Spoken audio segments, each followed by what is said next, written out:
sini kami dari kelompok 2 akan menjelaskan mengenai search engine. Nah, pertama-tama kami perkenalan diri kami dulu. Saya Cindy Siburian. Saya Inaisha.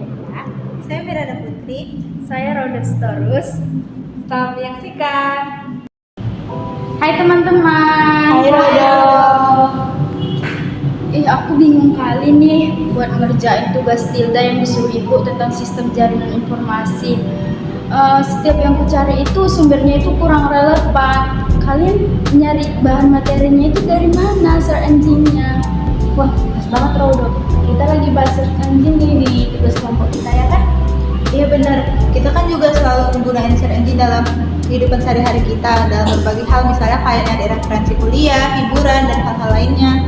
Nah, daripada bingung, mendingan kita bahas sama-sama yuk tentang apa itu search engine dan fungsinya serta kelemahan dan kelebihannya. Yuk kita bahas sama-sama. Setuju banget tuh, bisa membantu Rodo juga ngerjain tugas dan bisa menambah pengetahuan. Yuk kita mulai. Jadi, search engine atau mesin pencari adalah sistem yang membantu pengguna untuk mencari informasi di internet, bisa melalui mengetikkan kata kunci tertentu. Contohnya kayak Google, Bing, Yandex, Google, dan lain-lain. Nah, kalau kita lihat dari fungsinya, search engine ini punya peran yang penting banget. Contohnya nih, yang pertama, dia bisa membantu kita untuk menemukan informasi dengan relevan dan lebih cepat. Jadi itu mengurutkan hasil itu berdasarkan tingkat relevansi. Jadi kalau misalnya kita mencarinya itu sesuai sama keyword yang muncul di bagian paling atas itu yang relevan. Dan yang ketiga, mesin pencari ini sebagai alat utama dalam mengakses informasi di berbagai bidang, bisa di pemerintahan, di pendidikan, dan juga di bisnis. Nah, sekarang yuk kita bahas beberapa jenis search engine yang paling dikenal dan digunakan di dunia. Nah, jadi yang pertama itu ada mesin pencarian Google. Jadi mesin pencarian ini adalah mesin pencarian yang populer, bahkan menguasai 90% pasar global. Kelebihannya itu, hasil pencarian itu cepat, akurat, dan memiliki banyak layanan tambahan seperti Google Scholar, Google Book, Google Maps, dan lain-lain. Tapi kekurangannya situs baru kadang susah muncul di halaman karena bergantung pada algoritma. Kemudian verifikasi pengguna bisa digunakan untuk itu. Yang kedua ada Bing buatan Microsoft. Nah, jadi Bing ini sering disebut sebagai decision engine karena dia membantu pengguna untuk membuat keputusan lewat hasil yang lebih terstruktur.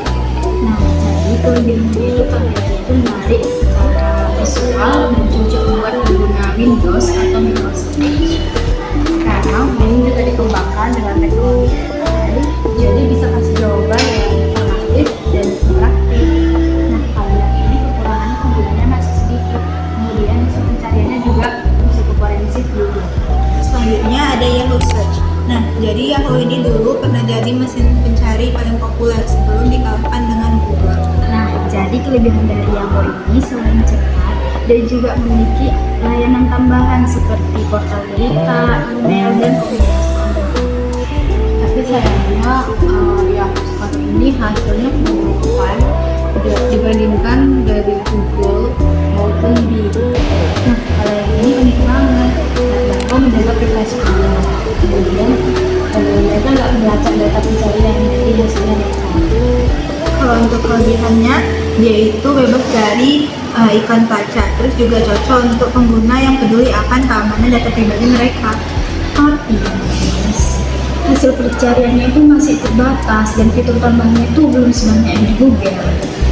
Selain itu, di beberapa negara juga ada mesin pencari lokal seperti Baidu di Cina dan juga Yandex di Rusia. Keduanya populer di negara masing-masing, tapi tidak secara merata karena perbedaan bahasa dan kebijakan wilayah. Nah, dari yang kita bahas tadi itu ada 3 aplikasi search engine yang efektif digunakan untuk belajar dan mencari informasi. Yang pertama itu ada Google, yang kedua itu Bing, dan yang terakhir itu ada YouTube. Nah, Google itu unggul karena hasil pencariannya itu lebih lengkap dan banyak fitur untuk informasi pendidikan Kan misalnya di Google Scholar terdapat jurnal dan juga Google Book terdapat buku-buku yang dapat kita gunakan untuk referensi seperti untuk tugas di bulan ini. Bing unggul di bidang tampilan visual dan integrasi dengan Microsoft. Jadi cocok banget buat belajar dan bekerja. Sedangkan untuk DuckDuckGo, dia itu unggul di bidang privasi. Jadi dia cocok untuk pengguna yang takut datanya itu bisa dilacak. Oh, jadi sumber belajar yang efektif itu ada 3, yang Google, Bing, dan DuckDuckGo. Terima kasih ya teman-teman sudah rekomendasiin aku sumber belajar yang relevan.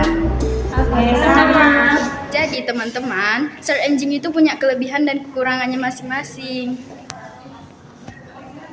Nah, kita boleh pilih sesuai dengan kebutuhan kita. Nah, kalau buat belajar pastikan hasilnya akurat dan terpercaya. Sekian video dari kelompok kami. Semoga informasi dari kami bermanfaat ya. See you next time guys.